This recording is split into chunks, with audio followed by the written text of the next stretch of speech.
If you could start by telling me your name and how old you are. I'm Katie and I'm 34. And a little bit about life growing up. I had quite a good childhood, really, normal family. My mum was a stay-at-home housewife. My dad worked. Average, really, no problems. Left school, went to college, went to uni. And then in about 2005, met somebody, moved in, and things started to go bad. Suffered a lot of domestic abuse from him. I thought the hard bit was leaving, but actually then I ended up with bad PTSD.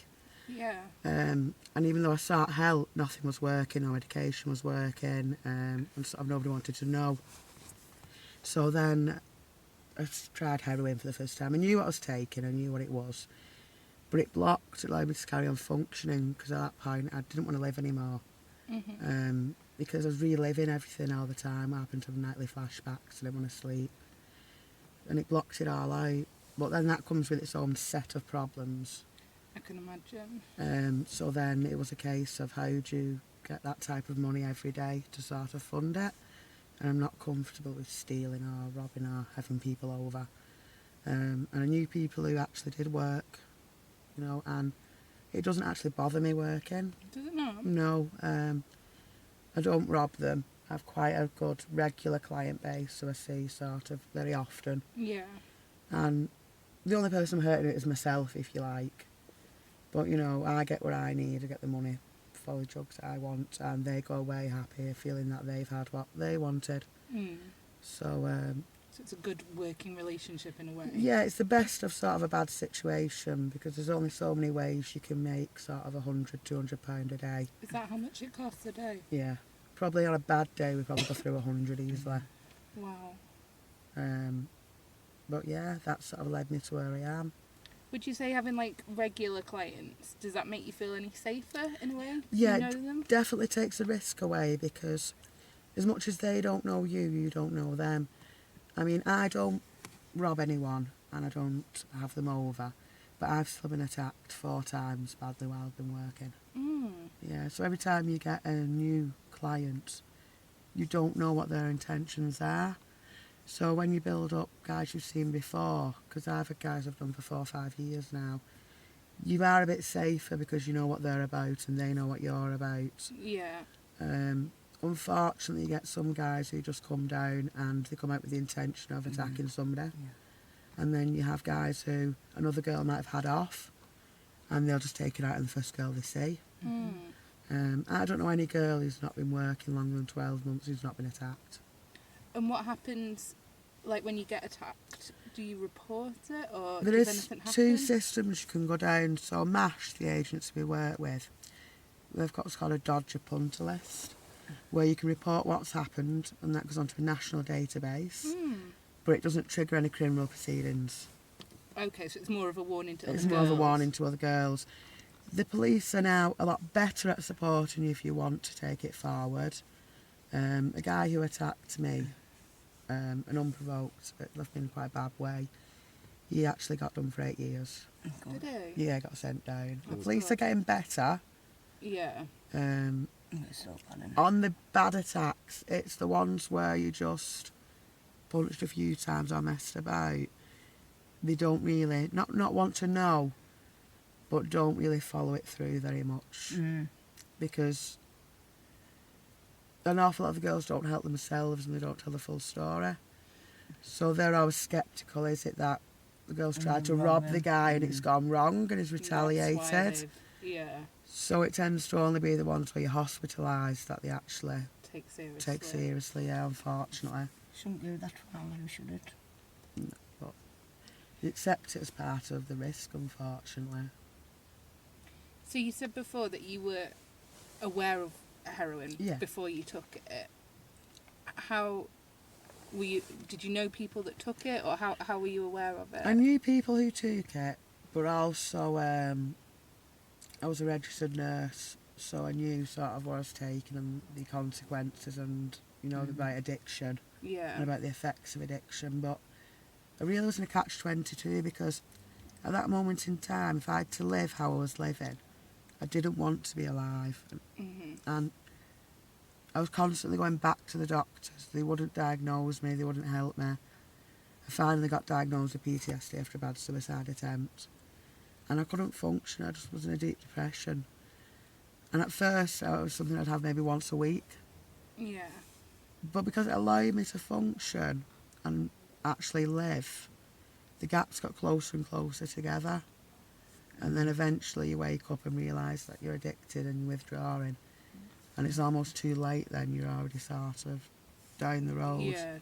and in the grips of it. But So although you, like, obviously you knew the risks and you made that fully informed Yeah. decision to take it, did you still take it thinking that you wouldn't become addicted? Or... I didn't think about it. It was just a case of, What was I was the place I was in because I didn't have any love for myself. I didn't want to be alive. I didn't really care at that moment in time what the consequences were. Yeah. You know, I hoped I wasn't going to wake up in the morning, so it didn't sort of, I wasn't thinking about any long-term Yeah. problems. So yeah. And that's obviously like a big jump from the profession you were in before Yeah, to what you do massive now. jump. Yeah. Um, Do you ever and miss your old job? parts of it I miss, but the problem is it's so connected to the abuse I went through at the time that it's entangled ties it, together. But I'm not one for looking back. I think we've all got to look forward and try and move forward, and you can't change your past. Yeah.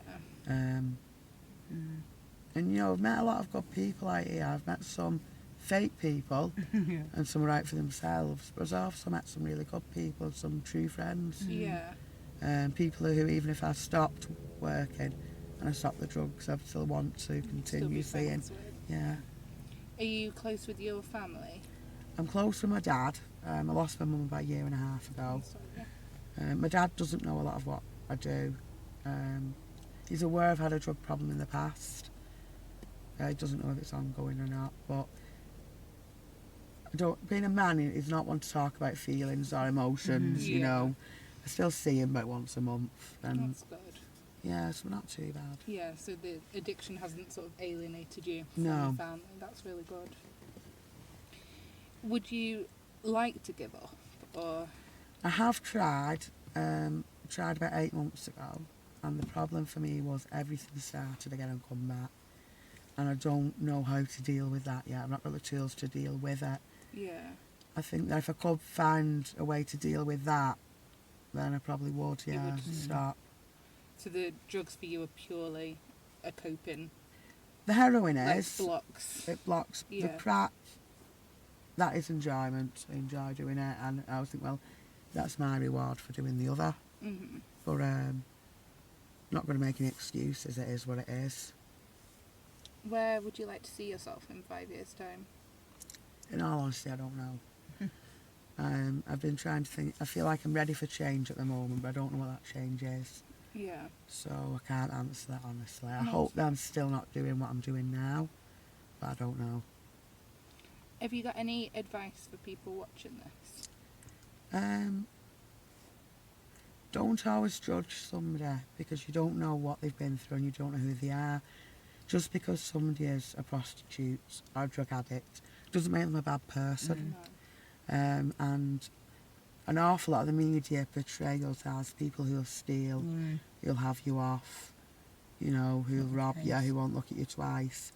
But actually not everybody's like that. And some people have just ended up through bad situations in this life. So try and just understand that not everybody is bad, not everybody will have you off and rob you. No. Like in all walks of life, there's good and It's bad. good and bad. Yeah. Yeah. Yeah. Just because of what you do does not make you a bad No, person. and it's, you know, sticking a label on somebody, and there's more to that person than just that. You know, they're not just a drug addict, they're not just a prostitute. They're somebody's daughter, they're somebody's sister, you know, Yeah. they're somebody's mum in some cases. You know, and some of the girls really struggle with that aspect. Some manage to keep the children, some don't. And, you know, they go through torment because of that, and it doesn't mean they don't love them. It's just that they can't support themselves, never mind a child. Have to, yeah. But yeah, don't judge people, just try and be more open to an individual when you meet them. Yeah. Do you think, is there any more that people could do to help? No, I think that it's really, the help is there if we want to take it. So it's just being in that place to It's, want to. yeah, being want to and being ready to. Yeah. Because it's something that you can't do half-heartedly. You've got to 100% be ready to and want to actually deal with everything around it. Until you are, you can't. You can't do it for somebody else. It's got to be for yourself. It's got to be for yourself, and it's a hard process. It's got to be something you really want to do and be 100% committed to. Yeah. So it's, yeah. Have you got anything else you want? That's great. Thank you so much. You're welcome, thank you. Thank you very much for watching Katie's story. We're now going to talk a little bit about it. Please don't forget to subscribe if you have enjoyed it. Thank you. So Katie is an interesting one. So she had a good childhood, a stable childhood, and then I'm going to get straight to the chase and get to the bit that I think makes her really interesting, or her story really interesting. Yeah. She used to be a registered nurse. She's still a registered nurse. No. How? If it's anything the same as veterinary nursing, you have to complete a certain amount of hours, you have to pay to be on the list. You have to pay? Really? I would imagine she's not a registered nurse still. She's a nurse, but she won't be a registered one. Because you don't lose that qualification, but you will lose your place on the list. Oh, so they got a list. You got your qualification and a list. You have to be on the list to work. If it's the same as veterinary nursing, which I'm not 100% sure. But I think there is a big perception of drug addicts and prostitutes that they're uneducated, stupid people, and that's how they've ended up there because they can't do anything. Yeah. And I really hope that Katie's story helps to break down that barrier, that it can happen to anyone. Just because you're an addict or a prostitute doesn't mean you're stupid. No. Far from it. I know, some of the people we've spoken to, look at Joanna, they are some of the smartest people, I wouldn't want to go against her. No. She's smarter than me. They're smart people, and you have to be smart to survive. Yeah. So she used to be a registered nurse, and then she was in an abusive relationship. And she thought that leaving would be the hard part, which 100% anyone leaving a abusive relationship is a very hard part, but she hadn't realised how hard it would be after she left. So she suffers from PTSD, which... Post-traumatic stress. Thank you, scientist. Which must be really, really difficult to live with. Yeah. And I think she was struggling so much. She didn't want to be alive. She multiple suicide attempts. She said herself that she didn't have any love for herself, and she just couldn't think of a way out. And I feel like this is where the doctors failed her. She went back to the doctors over and over and over again, and no one helped her. No one helped her. Because I think when you got post-traumatic stress, you don't get section for it. What they do, they give you medication. Because I got that. They give you medication, but there's not someone that follow you, see how you're doing, how you're dealing with your emotions, things like that. I think it's left up to you, isn't it, to seek for help? Yeah, to seek for help, but sometimes people don't need.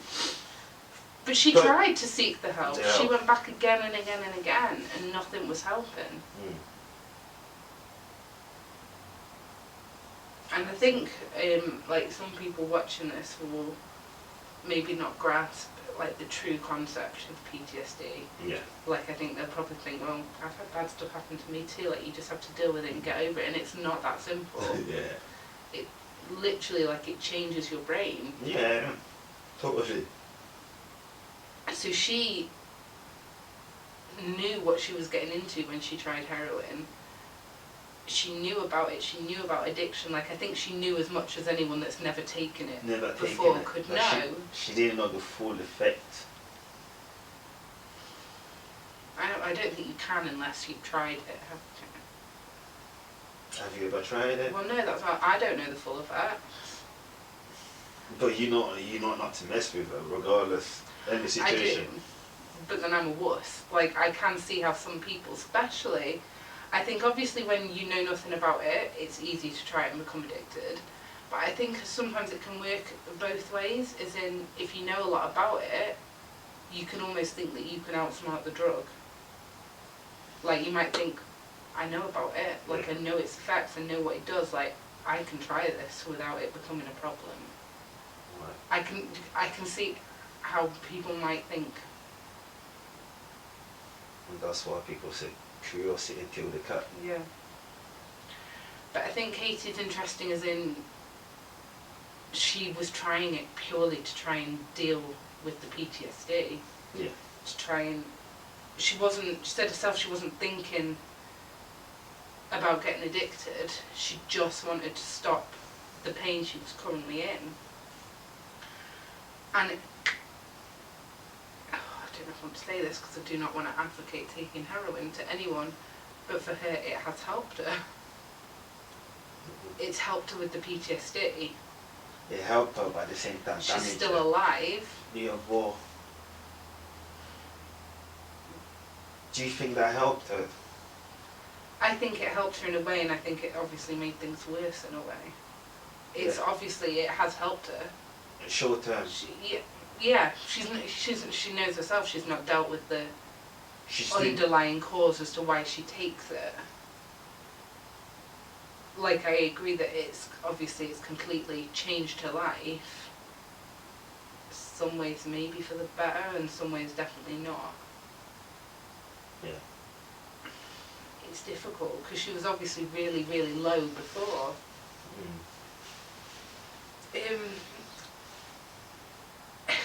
When she says that working doesn't bother her, it gets her what she needs, and she has her regular clients, which makes her feel safer. What do you feel about that? I think she's taking a good precaution. No, but I mean, do you think it genuinely doesn't bother her, or do you think that's just a brave face?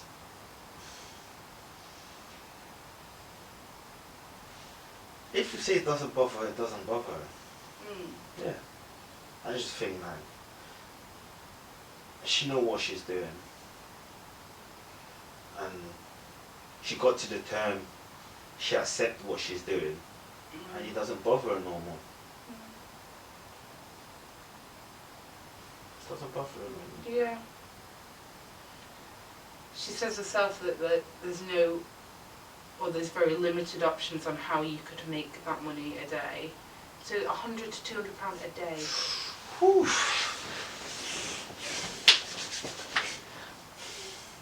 A day. A day. You're thinking about No. But it's crazy money. When you think that's like tax free, they're not being taxed on that shit. That's a lot of money. It's a lot of money. Like, joking aside, that's like. Oh God. Can I just like say at this point that I've been awake for like nearly 22 hours. There we go. So it's 1,400 a week. So 4,000, like £5,500 a month. But they put in the work for that. You have to. They put That's in the beyond the work. Risk. Oof. The working conditions. Working condition, like it's not like it's not like they're going, fancy hotels, things like that. Dangerous disease, things like that. Being attacked. Like Katie says, she's been attacked like 4 times. Things like that, and people that come with a weird fetish, like. So, like I said before, she has been attacked 4 times. She said the police are getting better Yeah. at dealing with it, which I think is amazing and encouraging. Yeah. And I hope that attitude from the police continues. Like she said, the last person that attacked her got 8 years. Good. That's really good, because I think if you're willing to attack a prostitute,